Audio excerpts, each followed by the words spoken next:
ជាមនុស្សដ៏អស្ចារ្យដែលបានលះបង់ដើម្បីជាតិមាតុភូមិនិងបានបង្រួបបង្រួមទឹកដីក្រោយពីបាក់បែកជាង500ឆ្នាំទុកសម្រាប់កូនចៅជំនាន់ក្រោយៗទៀត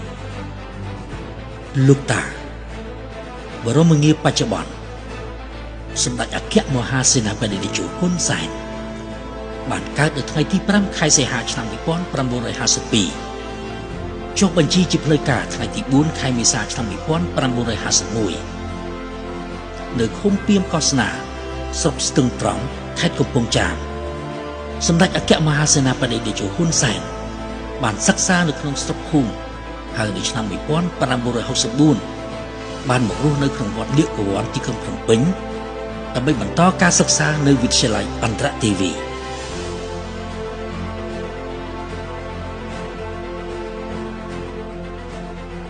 នាឆ្នាំ1970នៅពេលដែលកម្ពុជាត្រូវបានរុញច្រានឲ្យធ្លាក់ចូលក្នុងភ្លើងសង្គ្រាមនិងដោយឆ្លើយតបចំពោះការអំពាវនាវរបស់សម្ដេចព្រះនរោត្តមសីហនុនាពេលនោះឲ្យប្រជាជនកម្ពុជាចូលរួមក្នុងសង្គ្រាមប្រឆាំងចក្រពត្តិនិយម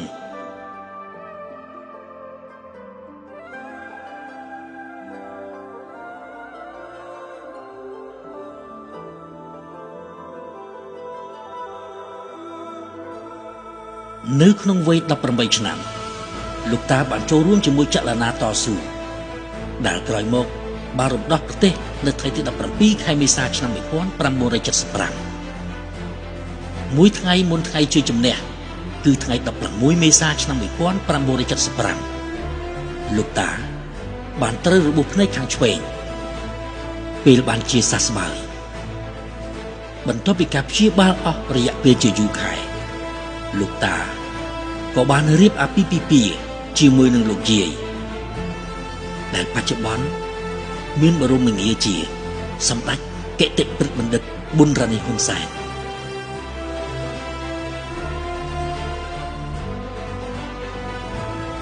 លោកតានិងលោកយាយ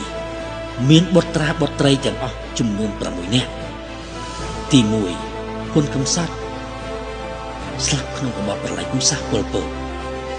ទី2ហ៊ុនម៉ាណែត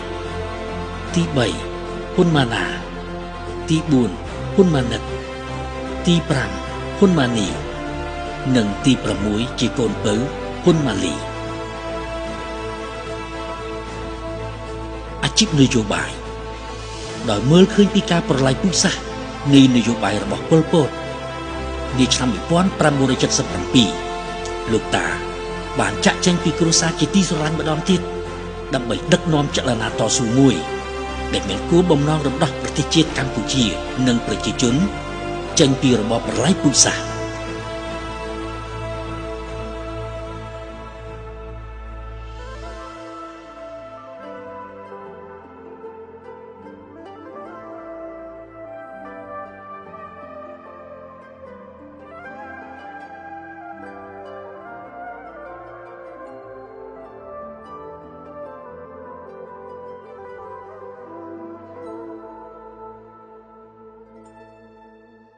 នៅឆ្នាំ1978លោកតាបានក្លាយជាស្ថាបនិកនៃរណសិរ្សសាមគ្គីសង្គ្រោះជាតិកម្ពុជាដោយមានការសហការជាមួយចលនាតស៊ូស្នេហាជាតិនានានិងការគាំទ្រពីកងកម្លាំងស្ម័គ្រចិត្តវៀតណាម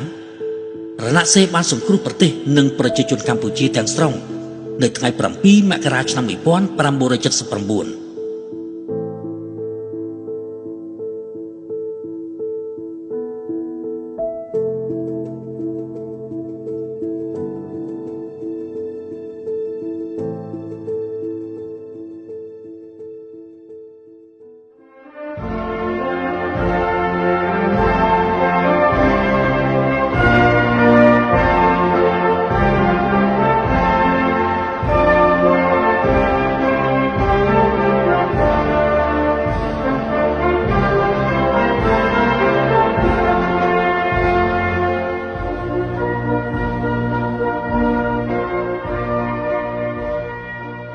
ចាប់ពីឆ្នាំ1979ដល់មុនឆ្នាំ1993លោកតាបានទទួលដឹកនាំមុខតំណែងជាច្រើនក្នុងរដ្ឋាភិបាលកម្ពុជា ទាំងក្នុងរបបសាធារណរដ្ឋប្រជាមានិតកម្ពុជានិងក្រោយមករដ្ឋកម្ពុជាជារដ្ឋមន្ត្រីការបរទេសនៅឆ្នាំ1979ជាអនុប្រធានក្រុមប្រឹក្សារដ្ឋមន្ត្រីនិងជារដ្ឋមន្ត្រីការបរទេសពីឆ្នាំ1981ដល់ឆ្នាំ1985និងជានាយករដ្ឋមន្ត្រីនិងរដ្ឋមន្ត្រីការបរទេសពីឆ្នាំ1985ដល់ឆ្នាំ1991លោកតាបានធ្វើឲ្យមានធម្មនុញ្ញផលគួរឲ្យកត់សម្គាល់ជាច្រើនដែលរៀបរាប់បានជាមូលដ្ឋានសម្រាប់ធ្វើឲ្យមានសន្តិភាពការបង្រួបបង្រួមជាតិនិងការអភិវឌ្ឍនៅកម្ពុជាតាមការរួមចំណែកប្រកបដោយសុឆន្ទៈដ៏ប្រឹងប្រែងលោកតាបានសម្ដែងឲ្យឃើញថាជាស្ថាបត្យករដ៏មោះមុតមួយរូបនៃកិច្ចព្រមព្រៀងសន្តិភាពស្តីពីកម្ពុជា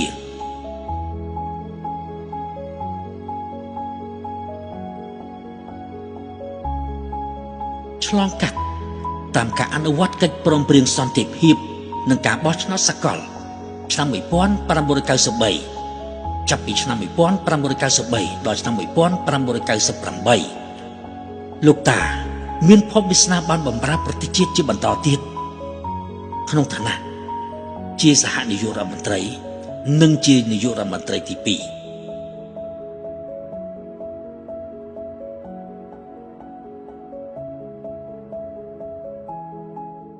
នៅក្នុងតំណែងនេះជាថ្មីម្ដងទៀតលោកតាបានបង្ហាញឲ្យឃើញថាជាសកម្មជនដ៏ស្វាហាប់ដែលការពារជាដាច់ខាតនៅធម្មនុញ្ញផលជាតិនិងធ្វើឲ្យសម្រេចតាមកិច្ចព្រមព្រៀងសន្តិភាពទីក្រុងប៉ារីសក្នុងរយៈពេលនេះលោកតាបានយកចិត្តទុកដាក់មិនអាចគណនាលើការធ្វើឲ្យប្រសើរឡើងនៅផ្លូវជនបទសាលារៀនមន្ទីរសុខភាពនិងទឹកស្អាត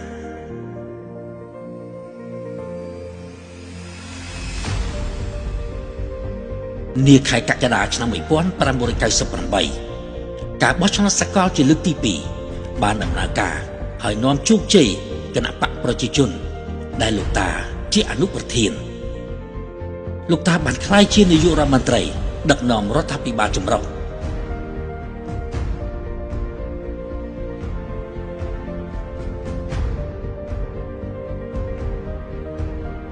រដ្ឋាភិបាលចម្រុះនាពេលនោះបានប្រកាសជាឱឡារិកថាជារដ្ឋាភិបាលសេដ្ឋកិច្ច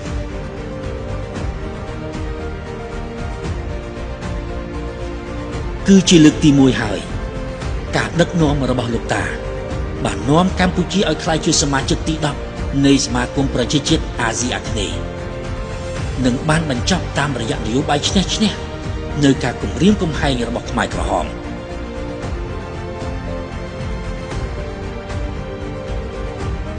ដោយការធ្វើឲ្យឯកភាពទឹកដីកម្ពុជាទាំងមូលជាលើកដំបូង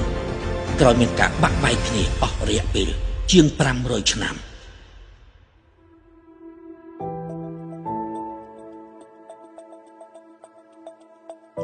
តាមរយៈការបោះឆ្នោតសកលនាខែកក្កដាឆ្នាំ2003លោកតាក្នុងនាមជាបេក្ខជនរបស់គណៈបកប្រជាជនកម្ពុជាសម្រាប់មុខតំណែងជានាយករដ្ឋមន្ត្រីថ្មីលោកតាបានដឹកនាំគណៈបកប្រជាជនកម្ពុជាឲ្យទទួលបានជោគជ័យនាថ្ងៃទី15ខែកក្កដាឆ្នាំ2004លោកតាត្រូវបានសភាជាតិសម្រេចជ្រើសតាំងធ្វើជានាយករដ្ឋមន្ត្រីជាថ្មីម្ដងទៀតថ្ងៃទី16កក្កដាឆ្នាំ2004ក្នុងតំណែងជានាយករដ្ឋមន្ត្រីនៃរដ្ឋាភិបាលកម្ពុជានៃនីតិកាលទី3លោកតាបានដាក់ចេញនូវយុទ្ធសាស្ត្រចតុកោណដើម្បីកំណើនការងារ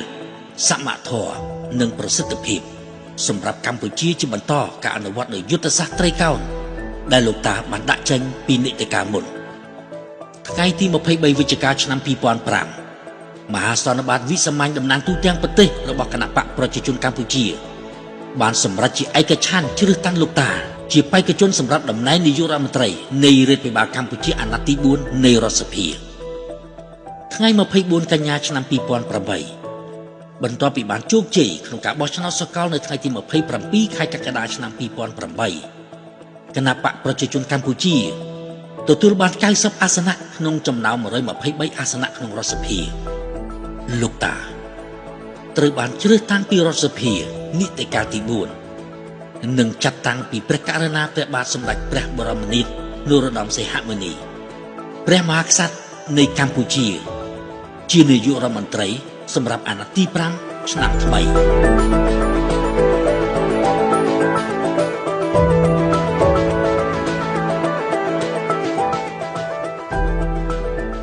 ការបោះឆ្នោតសកលថ្ងៃ28កក្កដាឆ្នាំ2013គណបកប្រជាជនកម្ពុជាឈ្នះសម្លេងភាគច្រើន68អាសនៈក្នុងរដ្ឋសភាដែលមាន123អាសនៈថ្ងៃ23កញ្ញាឆ្នាំ2013លោកតាត្រូវបានជ្រើសតាំងដោយរដ្ឋសភានីតិកាលទី5និងបានការយល់ព្រមពីព្រះមហាក្សត្រព្រះករុណាព្រះបាទសម្ដេចព្រះបរមនាថនរោត្តមសីហមុនីលោកតាជានាយករដ្ឋមន្ត្រីសម្រាប់រយៈពេល5ឆ្នាំទៀតពីឆ្នាំ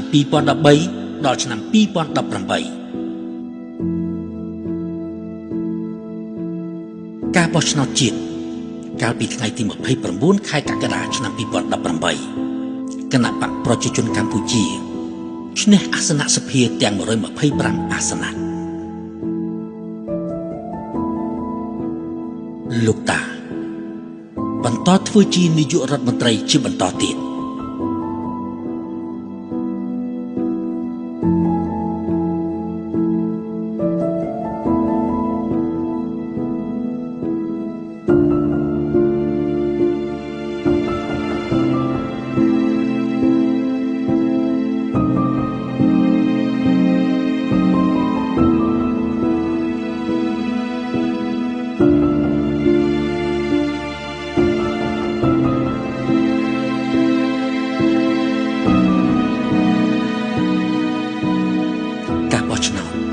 អាណត្តិទី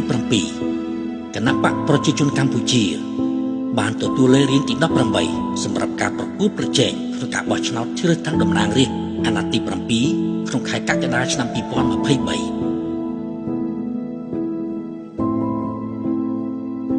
ការបោះឆ្នោតជ្រើសតាំងតំណាងរាស្ត្រអាណត្តិទី7ជាសមិទ្ធផលដ៏ធំធេងសម្រាប់កម្ពុជាគណបកប្រជាជនកម្ពុជាដែលមានវត្តមានលោកតាជាប្រធានបានទទួលសម្លេងគាំទ្រនាំមុខគេដល់ទៅជាង 82% ដែលនាំឲ្យឈានទៅការដឹកនាំរដ្ឋសភានិងដែលជាចំនួនគាំទ្រនេះខ្ពស់ជាងការបោះឆ្នោតជ្រើសតាំងតំណាងរាស្ត្រអាណត្តិទី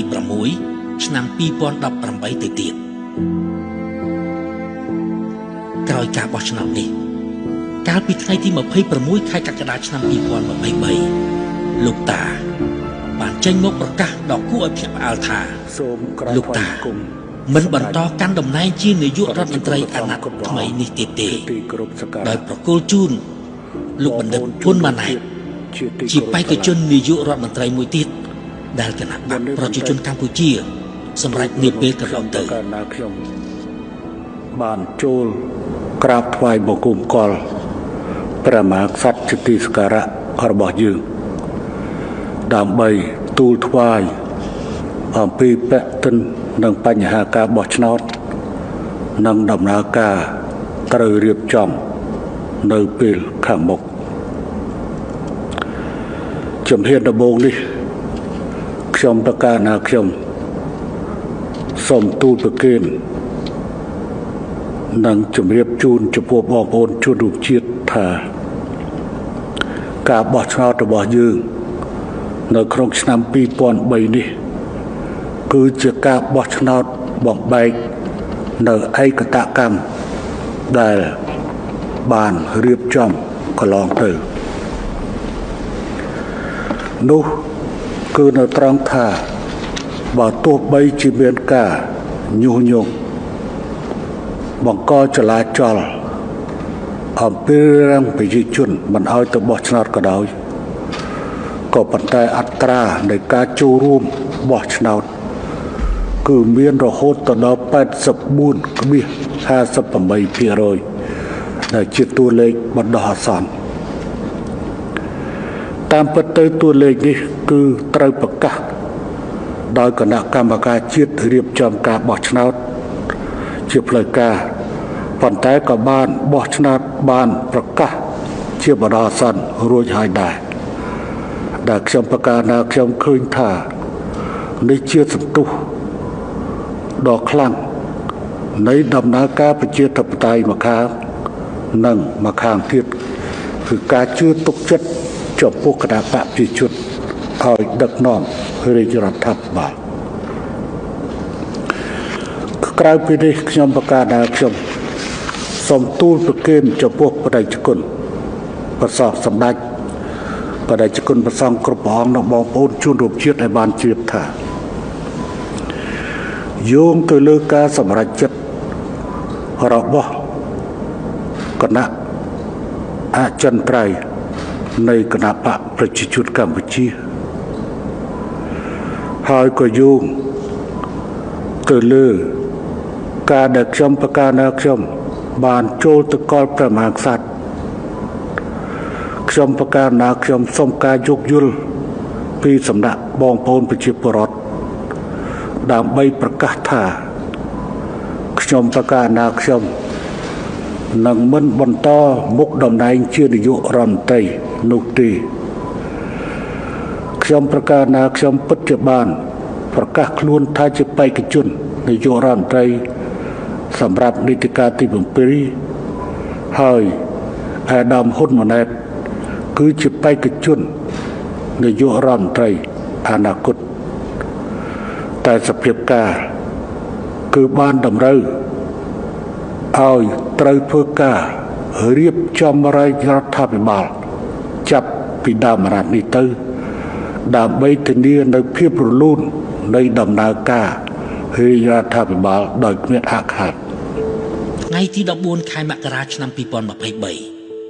គឺជារយៈពេល38ឆ្នាំ14មករា1985 14មករាឆ្នាំ2022ដែលលោកតាបានដឹកនាំប្រទេសកម្ពុជាក្នុងឋានៈជានាយករដ្ឋមន្ត្រី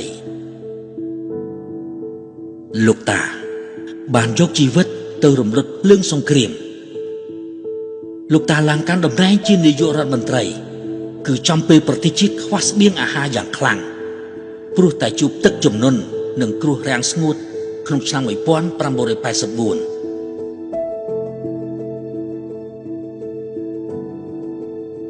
បើទោះឡើងកាន់តំណែងដឹកនាំប្រទេសក្នុងស្ថានភាពខ្វះស្បៀងអាហារបែបនេះក្តីលោកតាដែលជានាយករដ្ឋមន្ត្រីវ័យក្មេងបានថ្លែងទៅកាន់រដ្ឋសភាពីនយោបាយចម្បងក្នុងការធានាដល់អាយុជីវិតរបស់ប្រជាពលរដ្ឋដោយមិនត្រូវទុកឲ្យប្រជាជនណាម្នាក់ស្លាប់ដោយអត់បាយដោយមិនបានដឹងនិងមិនបានដោះស្រាយនោះឡើយ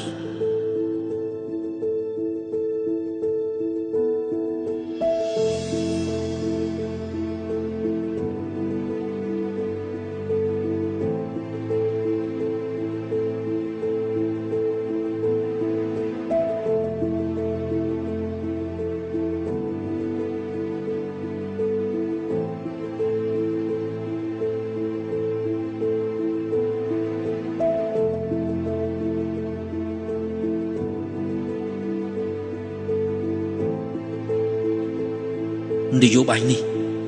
បានបន្សល់ទុករហូតដល់បច្ចុប្បន្នមិនគ្រាន់តែជាទ្រឹស្ដីឬនយោបាយប៉ុណ្ណោះទេតែបានក្លាយជាសកម្មភាពជាក់ស្ដែងរបស់គណបក្សប្រជាជនកម្ពុជាទាំងមូល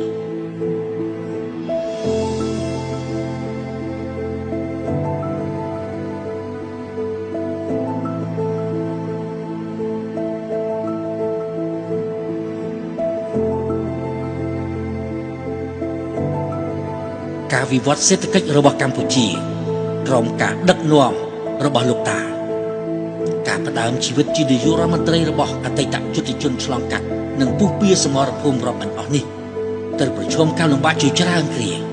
ដែលប្រទេសសត្រូវបានហុំព័ទ្ធសេដ្ឋកិច្ចដោយបណ្ដាប្រទេសលោកសេរីនិងមានការយាយីរំខានពីចលនាប្រយុទ្ធរបស់ខ្មែរក្រហមប៉ុនប៉ងកាន់កាប់ប្រទេសជាថ្មីទសវត្សរ៍ឆ្នាំ1980ជាពេលដែលប្រទេសកម្ពុជាត្រូវប្រឹងរើបំរាស់ជំនះឧបសគ្គគ្រប់បែបយ៉ាងប្រទេសកម្ពុជា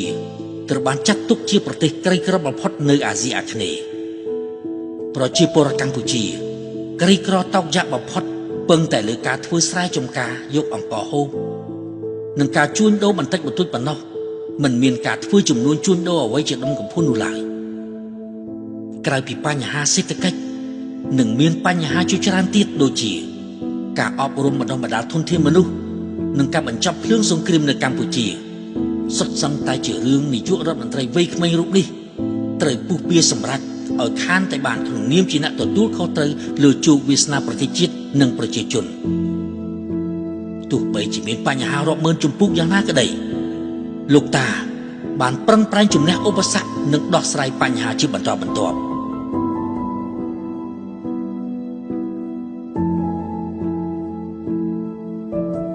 ទីបំផុតបញ្ញាញាណដ៏ឆ្លៀសវៃរបស់លោកតាបានឈានទៅរកការចរចាស្វែងរកសន្តិភាពជាមួយខ្មែរតាមជ័យដែនដោយការចរចាជាមួយសម្ដេចព្រះបរមរតនកោដ្ឋនរោត្តមសីហនុរហូតមានកិច្ចព្រមព្រៀងសន្តិភាពទីក្រុងប៉ារីសថ្ងៃ$23ឆ្នាំ1991នឹងនាំឲ្យមានការបោះឆ្នោតដើម្បីបង្កើតបានព្រះរាជាណាចក្រកម្ពុជាថ្មីក្រោយការបោះឆ្នោតឆ្នាំ1993និងដោយមានការជួយជ្រោមជ្រែងពីបណ្ដាប្រទេសក្នុងតំបន់អាស៊ីនិងនៅតំបន់អឺរ៉ុបផងនោះបានធ្វើឲ្យសន្ទុះនៃការវិវត្តកម្ពុជាបានបោះពួយជាបន្តបន្ទាប់ក្រោមការដឹកនាំដាក់ចេញនូវគោលនយោបាយអភិវឌ្ឍដ៏មុតស្រួចរបស់រដ្ឋាភិបាលកម្ពុជាដែលដឹកនាំដោយលោកតា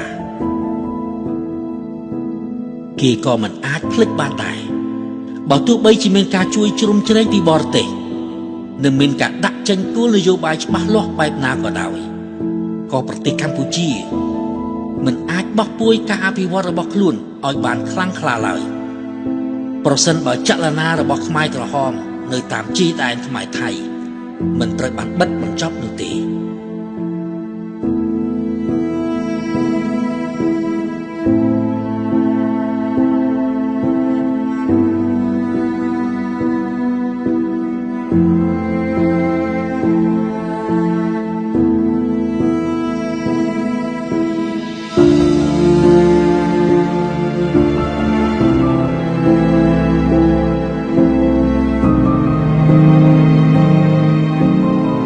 ក្រសែចក្ខុរបស់លោកតា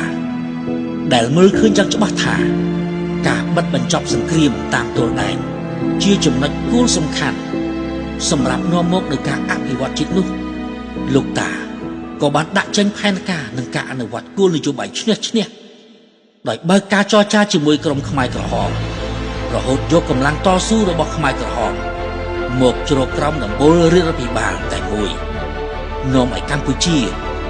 បិទបញ្ចប់ការប្រយុទ្ធរវាងជាតិឯងទាំងស្រុងនៅថ្ងៃទី28ខែធ្នូឆ្នាំ1998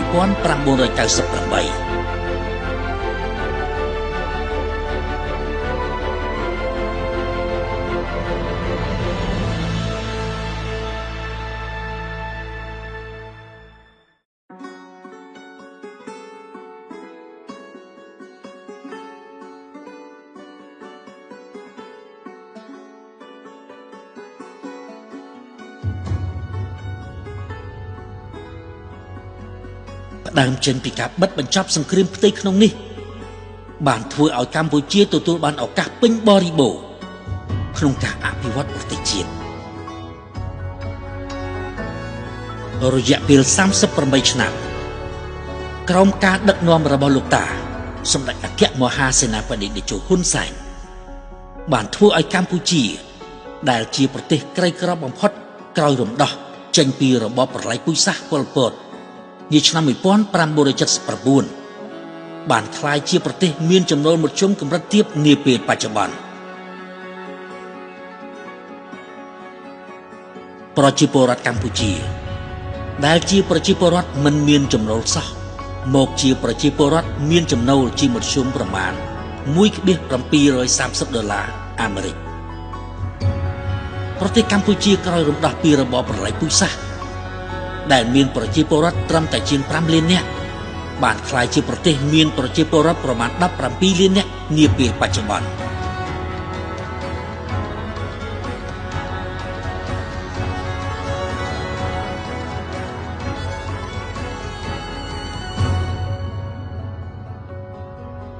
កម្ពុជាដែលធ្លាប់តែខ្វះប្រព័ន្ធគមនាគមន៍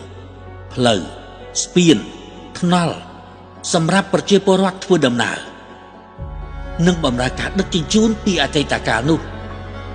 កំពុងក្លាយជាប្រទេសមានប្រព័ន្ធផ្លូវថ្នល់ស្ពានយ៉ាងប្រទាក់ក្រឡាពីខេត្តមួយទៅខេត្តមួយរាប់ពាន់គីឡូម៉ែត្រក្នុងនោះមានស្ពានធំធំឆ្លងកាត់ទន្លេដែលមិនធ្លាប់មាននៅក្នុងប្រវត្តិសាស្ត្រកម្ពុជា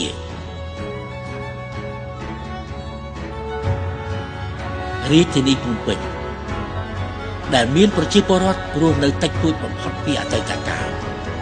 កំពុងក្លាយជារាជធានីភ្នំពេញដែលប្រមូលផ្ដុំទៅដោយប្រជាពលរដ្ឋរស់នៅយ៉ាងច្រើនកុះកររហូតប្រមាណជាង3លាននាក់និងមានអ្នកមកស្នាក់នៅអាស្រ័យដើម្បីប្រកបរបរចិញ្ចឹមជីវិតបម្រើការងារនិងសិក្សារៀនសូត្រក៏ដូចជាទេសចរជាដើមនោះរហូតដល់ជិត2លាននាក់ថែមទៀតនាពេលបច្ចុប្បន្ន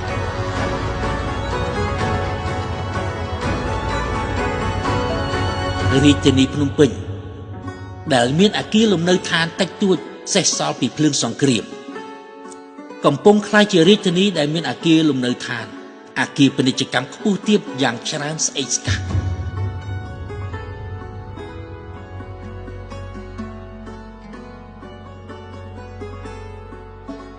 យើងបានសង្កេតឃើញថាក្រោមការដឹកនាំដ៏ប៉ិនប្រសប់និងមោះមុតរបស់លោកតាសម្ដេចអគ្គមហាសេនាបតីនាយកហ៊ុនសែនយើងបានឃើញថាវិស័យសំខាន់ជាច្រើនរបស់កម្ពុជាកំពុងបោះពួយរីកចម្រើនគួរឲ្យកត់សម្គាល់ផងដែរបើធៀបពីអតីតកាលនិងពេលបច្ចុប្បន្នក្រឡេកទៅសេដ្ឋកិច្ចកម្ពុជាវិញកំពុងមានសន្ទុះទៅមុខគួរឲ្យកត់សម្គាល់ផងដែរមុនឆ្នាំ2020ដែលជាឆ្នាំយាយីដោយជំងឺ Covid-19 នោះកម្ពុជារក្សាបានអត្រាកំណើនក្នុងរង្វង់ប្រមាណ 7% រយៈពេល2ទសវត្សរ៍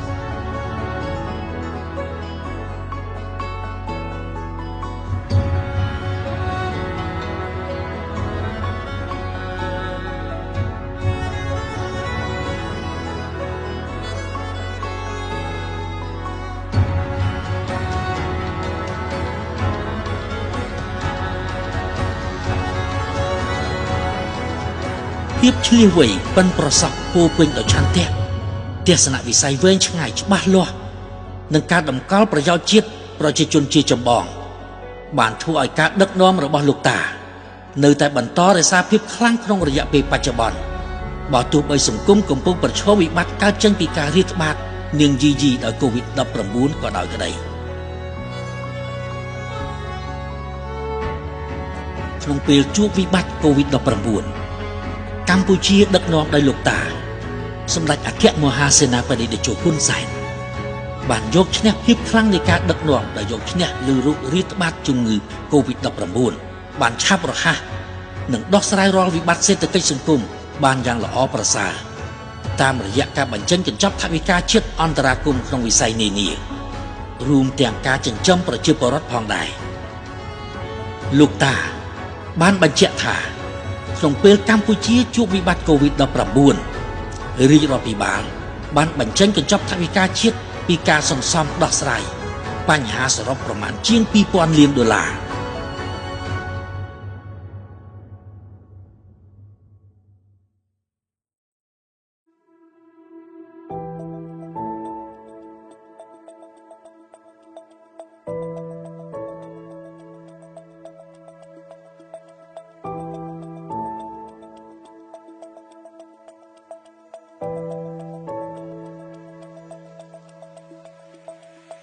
កម្ពុជាក្រោមការដឹកនាំរបស់លោកតា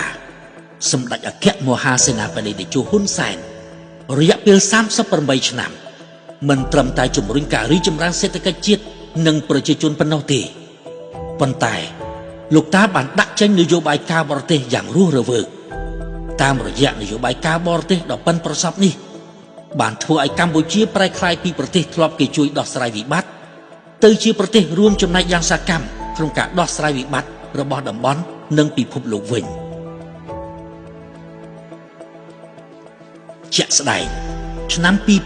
2022ក្នុងឋានៈជាប្រធានអាស៊ានកម្ពុជាបានដើរតួនាទីយ៉ាងអស្ចារ្យនៅក្នុងការរួមចំណែកដោះស្រាយបញ្ហាដ៏ស្មុគស្មាញរបស់ពិភពលោក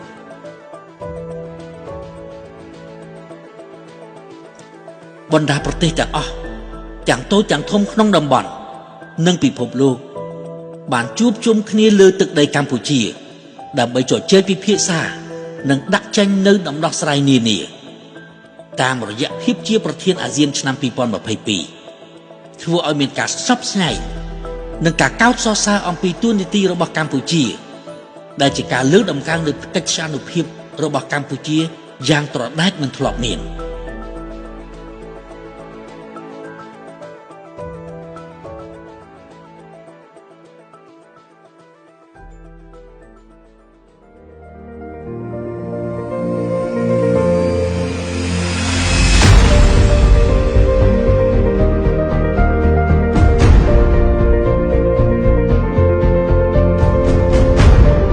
សមរភូមិប្រជាធិបតេយ្យ6អាណត្តិរបស់លោកតា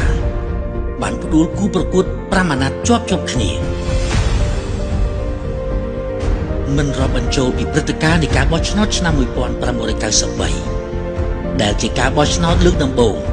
ហើយការចូលរួមរបស់ប្រជាពលរដ្ឋមិនបានពេញលេញនោះ5អាណត្តិចុងក្រោយចាប់ពីឆ្នាំ1998លោកតាសម្ដេចអគ្គមហាសេនាបតីតេជោហ៊ុនសែនបេក្ខភាពនាយករដ្ឋមន្ត្រីពីគណៈបកប្រជាជនកម្ពុជាតែងទទួលបានការគាំទ្រយ៉ាងច្រើនលើសលប់ពីប្រជាពលរដ្ឋម្ចាស់ឆ្នោតទៅការដឹកនាំរាជរដ្ឋាភិបាល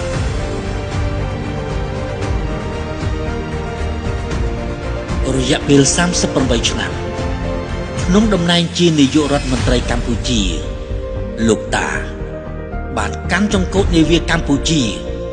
យ៉ាងយកចិត្តទុកដាក់បំផុតដើម្បីស្ដារនិងនាំប្រទេសដ៏កំសត់មួយនេះឆ្ពោះមកកាន់ទំព័រសក្ការៈថ្មីដែលមានការអភិវឌ្ឍលើគ្រប់វិស័យគួរឲ្យកត់សម្គាល់និងបានជួយឲ្យប្រជាពលរដ្ឋមានជីវភាពល្អប្រសើរផងដែរ